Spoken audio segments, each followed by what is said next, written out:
Huh? It's all kicking off. Roy already has a black eye, and the natives are worried he's going to mistake a fat lab for a fallow pricket. Hey, look at this herd. It's a proper flock of dogs. Hi there. This looks exciting. What are you doing then? Just in looking for a few deer. So, yeah, we've got to take a few out for the cull. I know, but no, only a few. There'll still be plenty. We've been doing it for years, so they're still doing all right. You don't do it now, do you? Sorry? You do it at night? No, we're just not at night. So just on last light. So just as they become most active. So where shall we? Don't make mistakes with the dogs, do you? Sorry? Don't make mistakes with the dogs. No. Yeah, I thought it's best if we've got as many howling hounds around us as possible, and then that way it just keeps the deer on their toes, and they're fully aware of what's going on, and then we've got a real challenge to try and stalk to them.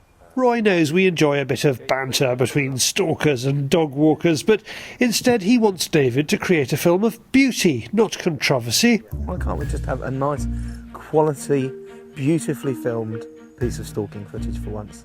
There's no need to have arguments. Well, here is some beauty. Eyeshadow tips. I don't know, which side's best?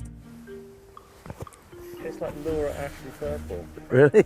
Laura Ashley Purple. Be careful because I'll make So apparently Roy got bashed by a bird sitting on his fist. Could happen to anyone. As the levels of doggage subside, Keith joins Chris and Roy. He's going to work along the valley floor to a stand of trees. If we speak anything, it'll come to you. If you speak anything, it'll come up to us. We are walking parallel to him on top of one of the sides of the valley.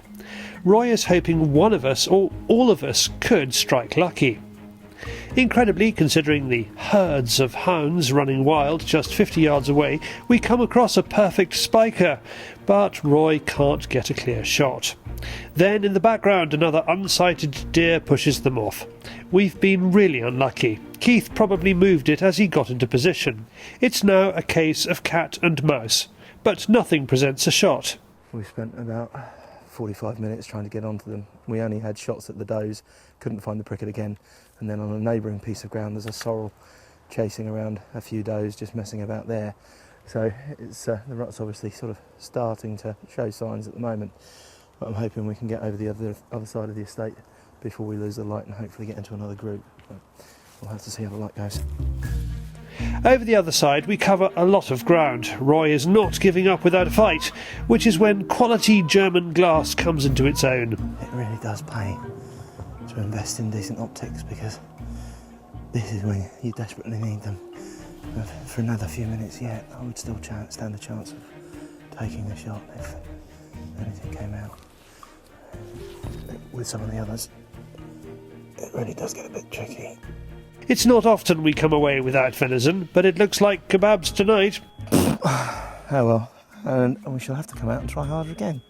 No, it's a real shame. It's a shame those deer lifted just down the bottom. Otherwise, we would have got one within the first 5 minutes. But we've trekked and left it to last light, and literally last light, trying to scan everywhere. But unfortunately, there was nobody that wanted to come home and sit in the freezer. The rut should be warming up, and that's exactly what we'll have to take this evening as a warm-up with makeup. Oh, that's sore.